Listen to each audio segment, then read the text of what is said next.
Okay, our next speaker is Candy Udwin. Candy is on the NEC of the PCS union, and she was also on strike at the National Gallery last year. Thank you.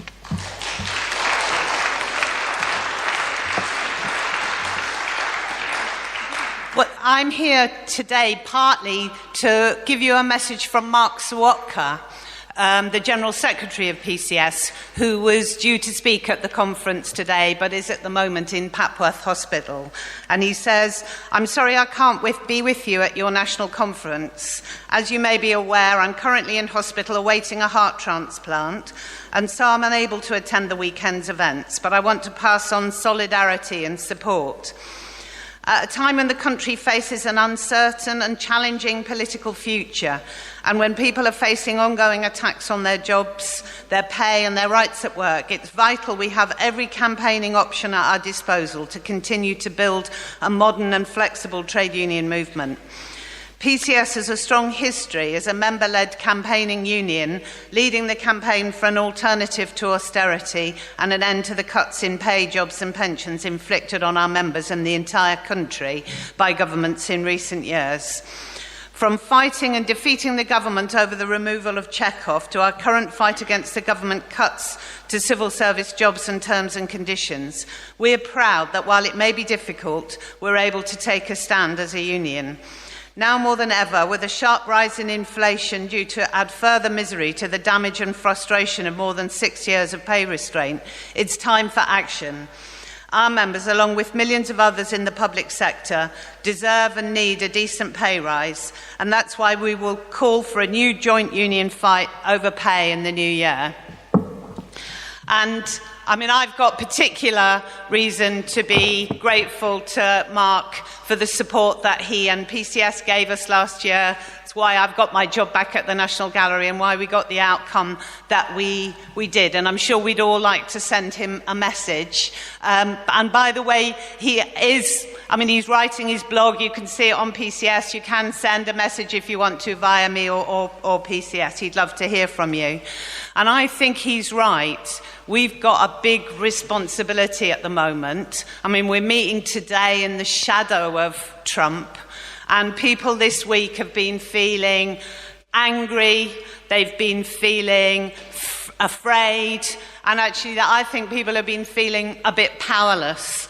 And I think we've got a responsibility to send out a message that we can make a difference.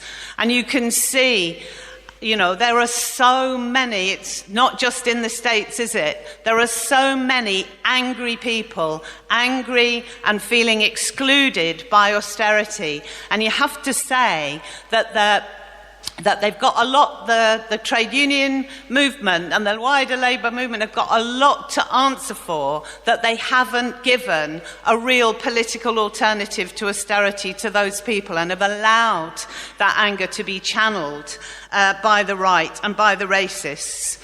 And in this country, we do have the right and the racists waiting in the wings, don't we? But we've also got the hope of the movement that catapulted Corbyn, into the leadership of the Labour Party, not just, but, twice spectacularly this summer. And I think we've got to make that movement, that new movement, count. We've got to turn it into an unstoppable force. So I was really heartened when Jeremy, immediately after he got re-elected, called for people to be on the street against grammar schools. And actually, I think we need more of that, don't we? We need the call that everybody should be on the street next week when the teachers are demonstrating in London and around the country. We need it when, over housing. We need it. There's been a national demonstration called over the NHS on the 5th of March.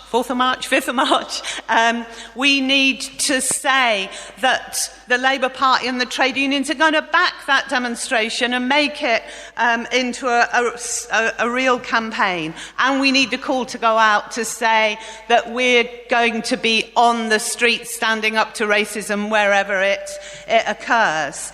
Because I think there's actually a method. There's a method that we learnt in our strikes last year. You've got to be militant, but you've got to be political. And that means connecting with that mood that actually people do want to resist. But now I think it also means something else.